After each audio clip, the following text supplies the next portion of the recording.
Thanks, Helen, for that great introduction. And thank you all for coming out tonight and hearing a little bit about the corridor trails and my new book on the corridor trails. And I want to tell you just a little bit of background on how I came to get involved in this book project. I actually, wasn't a huge fan of the corridor trails to begin with. I moved to Arizona in 2001 and initially wanted to find those more secret areas to get out in the Escalante and to get out in places like Paria Canyon and out in Coyote Buttes and kind of that area, out on the Vermilion Cliffs. And I enjoyed the canyon, but I tended to want to go on the trails that other people didn't, or at least not as much. So I kind of dabbled with the corridor trails on day hikes, things of that nature, typically working more on the top sections of the trails, kind of hiking, a few miles in here and there. And then in the spring of 2006, I actually went on a Hermit Loop hike. Has anyone, raise your hand if you've ever been down the Hermit Trail? Wow, this is like this, like the educated and well-informed canyon group. So hiked down the Hermit Trail, crossed the Tonto, and then up the Bright Angel. And I remember thinking I was only going to really like the Hermit Trail part of it, because it was remote, we didn't see that many people. Monument Creek was stunning, we had a really great time there. And I thought, well, we get to Indian Garden, it's going to be crowded, and it's going to be lots of mules and that kind of thing. And we got to Indian Garden, and I was just astounded. I just thought it was a really beautiful, pristine place. There were quite a few people in the campground, but most people were just really quiet. It was a really kind of mellow scene. And then hiking out to Plateau Point and then being at Plateau Point at sunset was absolutely soul altering. I was really moved by being out there. How many people have been to Plateau Point? Why did you come tonight? You already know all this stuff. Jeez, it's like going to be hard to spring, something interesting on you. So anyway, then I decided to go ahead and plan a corridor trail trip that fall. And so that fall was kind of really my first true corridor experience. And my wife, who's Jane, who's here tonight, we went on that corridor trail and we had a hellacious time. It was actually the second day we were hiking out of we got up from Bright Angel Campground, hiked up the Pipe Creek, and we got separated by a flash flood. She and my two friends were on one side, I crossed, and I looked back and the creek was twice the size it was from the time I crossed it, and so we had kind of a wild experience down there. And then that made me think, well, we got to go back. We have to go back again and kind of have maybe something a little less harrowing. So it sort of started this process of returning to the corridor trails, and each time having a pretty profound experience. And the first time on that first October trip that I went on down the corridor trails, down the South Kaibab and up the Bright Angel, I just remember being so infinitely curious about how all this came together. Like, how did the South Kaibab end up where it ended up? How did somebody build this gigantic suspension bridge in the middle of the canyon, the Kaibab suspension bridge? And how'd they get all this stuff down here to build Phantom Ranch?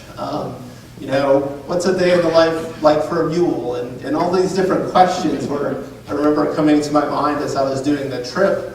And when we came back, I found that all that information was out there, but it was in a lot of different books. There would be this book about Mary Coulter and how she built Phantom Ranch, and there'd be this book about the history of the trails, and this book about the geology, and this book about the mules. And so I thought, maybe somebody just needs to write one book about the corridor trails, because I just felt it was such a beautiful narrative thread to write and follow the storyline of the corridor trails. I didn't think I was the person to write it. I'd only been on the trail a few times at that point, but after returning time and time again, I just was like, okay, maybe I could pull it off. We'll see how it goes. And so the Grand Canyon Association was generous enough, kind enough to give me a shot at it, and so I spent 18 months writing and researching it, plus all of the journaling I had been doing on the trails before that, and all the experiences I've had before that to create this book. And what I love about the corridor trails, more than other parts of the park, is it's such an interesting blend. It's a beautiful, natural, outdoor experience. Anyone who's ever gone from the North Rim to the South Rim, what you see along the way will astound you. It doesn't matter who you are or where you come from. Hiking the canyon from one side to the other, traveling on foot from one side to the other, will change you in some way. And I think that's incredible. But then also, you meet a lot of interesting people along the way. There's interesting people who have interesting backgrounds who are making that journey with you. It becomes this traveling community. There's interesting people who live and work down there. Does anyone know who Shores is? Raise your hand if you know Shores. Yeah, a couple of you out there. Again, an incredible person. He's been a volunteer in the park down there for a couple of decades now, working on a $15 a day food stipend, and saving people's lives and keeping people functional and upright in the canyon, which is sometimes a challenge. And then so there's the nature, there's the people, there's the history of how this canyon passage came to be, like who built the trails, who built the bridges, who built Phantom Ranch, how was it done? There's a really fascinating aspect to that. And then the fourth thing I should say that I think makes the corridor interesting is there's always moments. There's always something happening to you on the trail. There's always that experience where you wake up at dawn and there's a bighorn sheep just right across the way. Or the light is just hitting a butte the way you've never seen the light hit that butte before. So there's always these moments. And when I was writing the book, I realized that those were the four really strong elements that I could pull on and move around as I was developing the storyline. There's the natural world of the Grand Canyon. There's the people of the Grand Canyon. There's the history of the canyon and this corridor. And there's these moments that we all have at one time or another, and through these different times we're on the trail. And I want to start first, by talking about the people, because that was for me kind of the X factor going into this. I didn't know who I was going to meet along the way or what kind of people I would meet. I knew what I could experience in the trail, and I maybe didn't know what kind of moments I might have, but the people were always kind of the X factor. And one person I would just want to use as an example of an interesting person I met on the trail is a guy named Juan Martin Boturo. I met him in August 2009 while I was working on this book, and he was going down the Bright Angel Trail. I think his story is a really beautiful American story. He emigrated from Colombia to the United States. He also went to Harvard once he got here to the United States, earned a PhD in anthropology, decided anthropology wasn't for him, but became a top-notch skilled software engineer, lives in Boston. And he wanted to have the Grand Canyon experience as part of his life. He definitely wanted to go to the bottom. And again, somebody I met during my interviews. But there's one more thing about Juan Martin Boturo that I think is a real standout among the people I met on the trail. And this is Juan right here. He is a paraplegic. He has no use of his legs. He suffers from a neurodegenerative disease called Friedreich's ataxia. But here he is at the bottom of the Grand Canyon. And the way he was able to do that was with a team of 25 people who used this kilocart system to get him 7.75 miles from the top of the Grand Canyon to the bottom and back up again. So with 25 people, they had to rotate out using this kilocart system. There's the head guy pulling. There's two people on each side that had to lift him up over all of those water bars and steps going up the Grand Canyon. And then there's this guy, there's these two people right behind him, and then a girl, and then there's kind of a bigger guy, and his name is Jim Ebert.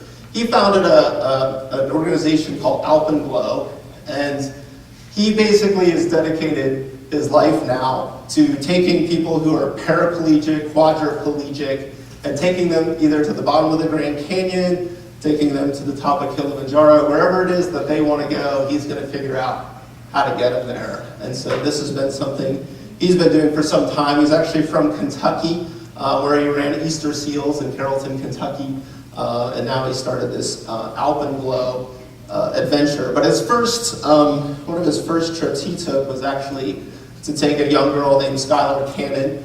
She's 14 years old. She's paraplegic as a result of a car accident. And that's him, these two gentlemen here. The guy in the back is Jim, and then Jim's son is pulling. He said that was a really, really challenging trip because it was just 3 people taking this one person down, and she weighed about 70 pounds, and then Philip cart weighed another 40 pounds, and going up the canyon, going up the trail is never that fun.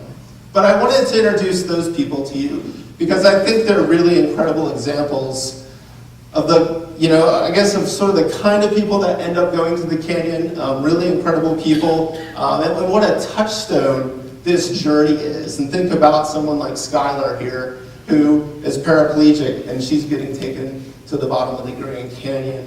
And again, Juan Martin Vituro, like it was part of his dream when he came to America. When he thought of America, he thinks of Grand Canyon and that landscape. And so that was one of the interesting aspects of the book that really struck me, and why I wanted to introduce a couple of people to you tonight who headed down the canyon, people I ran into while researching this book. Because that's the interesting thing. We're all drawn to this place. We're all drawn to have this experience.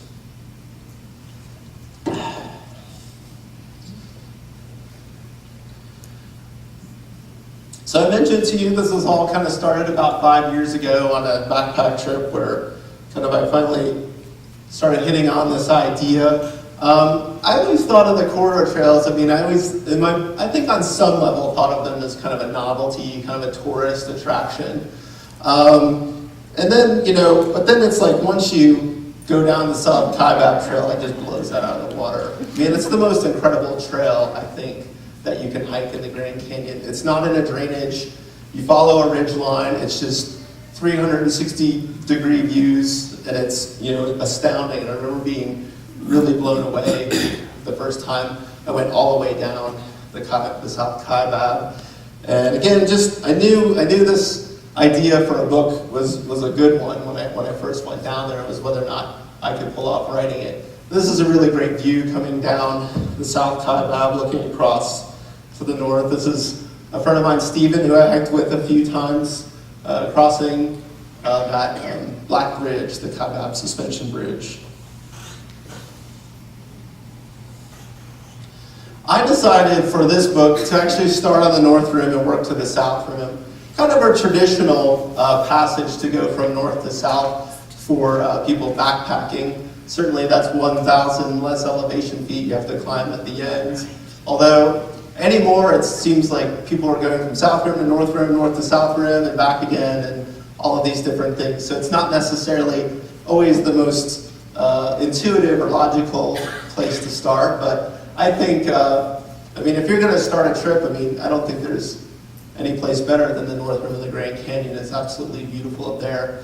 And I think for those of us in the room, obviously we have a lot of canyon pros in the room, but I think we just have to remind ourselves, not take for granted how astounding these trails are. This trail drops 5,600 elevation feet from rim to river. There's nothing east of the Rockies that can do that. That's an incredible elevation drop. Does it over the course of 14 miles. And, when we think about how incredible that is from a geologic standpoint, and we cross through all these different layers, we go through, several million years of the Earth's history, but also ecologically, it's an astounding trail. And there's one thing that was kind of a reoccurring theme when I talk to people. I was like, well, what was the most unexpected thing about the Grand Canyon for you on your trip, rim to rim? And almost everybody said, I couldn't believe I was walking in an aspen forest at 7 a.m. and at noon I was kicking over cacti and seeing lizards and stuff like that. So to go from an alpine zone to a Mexican desert zone in that span of